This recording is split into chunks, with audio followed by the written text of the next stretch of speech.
क्या आप हर साल आपके म्यूचुअल फंड पोर्टफोलियो की रीबैलेंसिंग कराते हैं, या जब कोई फंड खराब परफॉर्म करता है, नेगेटिव रिटर्न देता है, उसी टाइम आपके पोर्टफोलियो की आप रीबैलेंसिंग करवाते हैं? काफी निवेशक हैं जो कई सालों तक रीबैलेंसिंग नहीं करवाते हैं, और कुछ निवेशक तो ऐसे हैं टाइम निकल जाता है फिर भी रीबैलेंसिंग नहीं कराते हैं, और काफी निवेशक हैं जो हर महीने कंटिन्यू वे में रीबैलेंसिंग कराते जाते हैं। लेकिन सर आज की वीडियो बिल्कुल परफेक्ट आपको तरीका पता पड़ेगा कि अगर म्यूचुअल फंड में निवेश कर रहे हो, विजन से 5 साल का हो, 10 साल का हो, चाहे कितना भी लॉन्ग टर्म का हो, आपका पोर्टफोलियो आपको खुद बताएगा कि मेरा पोर्टफोलियो रीबैलेंसिंग मुझे कब कराना चाहिए और कब मुझे कंटिन्यू वे में इसको छोड़ देना चाहिए। इसलिए डिटेल वीडियो होने वाला है, प्रैक्टिकल वीडियो है, बिल्कुल भी स्किप मत करना, कंप्लीट वीडियो वॉच करना। सबसे पहले बात आती है कि सर रीबैलेंसिंग का मतलब क्या होता है। देखो यहां पे आप इस चीज को समझो कि रीबैलेंसिंग का कतई ही मतलब ये नहीं होता है कि नए फंड को पोर्टफोलियो में कैरी करो और पुराने फंड को एक्सिट करो,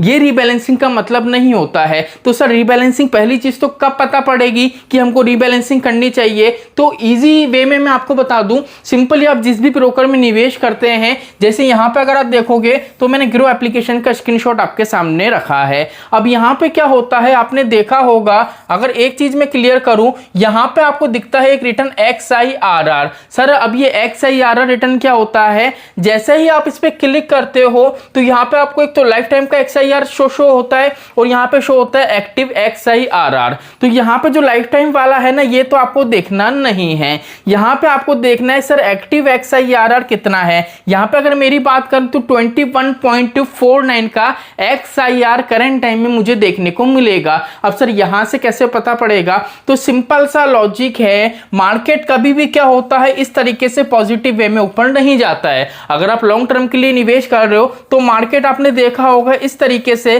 काफी ज्यादा वॉलेटिलिटी होती है, और इस तरीके से मार्केट ऊपर जाता हुआ हमको नजर आता है। कभी कभी ये कंडीशन आती है कि 6 महीने, 1 साल, 1.5 साल तक भी मार्केट है वो डाउन साइड जाता हुआ हमको नजर आता है। तो सिंपल सा लॉजिक यहाँ पे ये है, जो एक्टिव XIRR है, ये अगर आपका 10% से डाउन रहता है, 10% से डाउन जा रहा है, इसका मतलब यह है कि पोर्टफोलियो में आपके कोई ना कोई दिक्कत परेशानी है, और यहां अब आपको रीबैलेंसिंग की आवश्यकता है, और अब आपको क्या है सर, रीबैलेंसिंग कराना अनिवार्य हो जाता है। लेकिन सर मान लीजिए मेरा XIRR 10% से अच्छा चल रहा है, जैसे मान लीजिए अभी 21.5% है, ये मान लीजिए 15%, 20%, 21% कंटिन्यू वे में चल रहा है, मतलब 10% से ऊपर अगर आपका XIRR चल रहा है, तो इसका मतलब यह है कि आपने जो निवेश करा है, आपको जो पोर्टफोलियो है, रीबैलेंसिंग कराने की जरूरत नहीं है। जो आपकी इन्वेस्टमेंट स्टाइल है, जिस फंड में जितना फोकस कर रहे हो उसी को कंटिन्यू रखो। लेकिन जैसे ही आपको लग रहा है कि सर 10% से डाउन आ चुका है,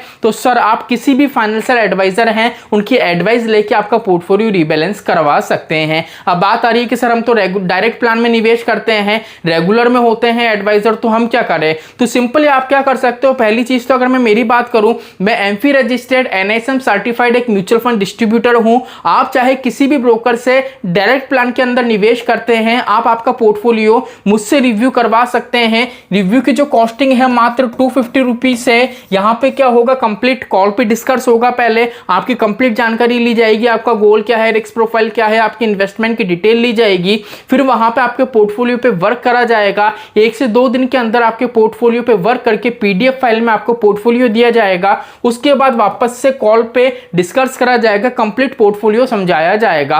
प्रोसेस काफी ज्यादा लेंथी है, और मैं रजिस्टर्ड पर्सन हूं, इसलिए यहां पे मिनिमम से कॉस्टिंग रखी है हमने 250 रुपीज की। अगर आप चाहें, आपके आसपास कोई एडवाइजर हैं, तो उनकी एडवाइस भी आप ले सकते हैं। तो सिंपल ये तो पता पड़ेगा आपको कि सर की रीबैलेंसिंग कब करनी चाहिए। अब सर रीबैलेंसिंग का पता पड़ गया, लेकिन सर रीबैलेंसिंग कैसे होगी ये तो बताइए। तो रीबैलेंसिंग करने का सिंपल सा मैं आपको एक चीज बता दूं, रीबैलेंसिंग का मतलब ये नहीं होता है कि एक फंड आपने आपके पोर्टफोलियो में क्या कर लिया, ऐड ऑन कर लिया, और एक फंड है आपने क्या कर दिया, आपके पोर्टफोलियो से सेल कर दिया। इस तरीके से कभी भी रीबैलेंसिंग नहीं होती है। रीबैलेंसिंग का मतलब यह है कि अगर आपके पोर्टफोलियो में 6 फंड है, तो नॉर्मल सी बात है, अलग अलग कैटेगरी के होंगे, तो वहां पे आपको देखना है कि सर कौन से फंड की क्या कंडीशन है, कौन से फंड के स्टॉक है, जब फंड मैनेजर ने स्टॉक कैरी करे थे होल्डिंग के रूप में। जैसे मान लीजिए को फंड मैनेजर ने, कोई भी आपके पास फंड है, वहां पे स्टॉक है, जैसे मान लीजिए एक स्टॉक है वो मार्केट में 10 रुपए की वैल्यू पे आया, ठीक है, आपका फंड मैनेजर है, उसने क्या करा, यहाँ पे 12 रुपए की वैल्यू पे उसको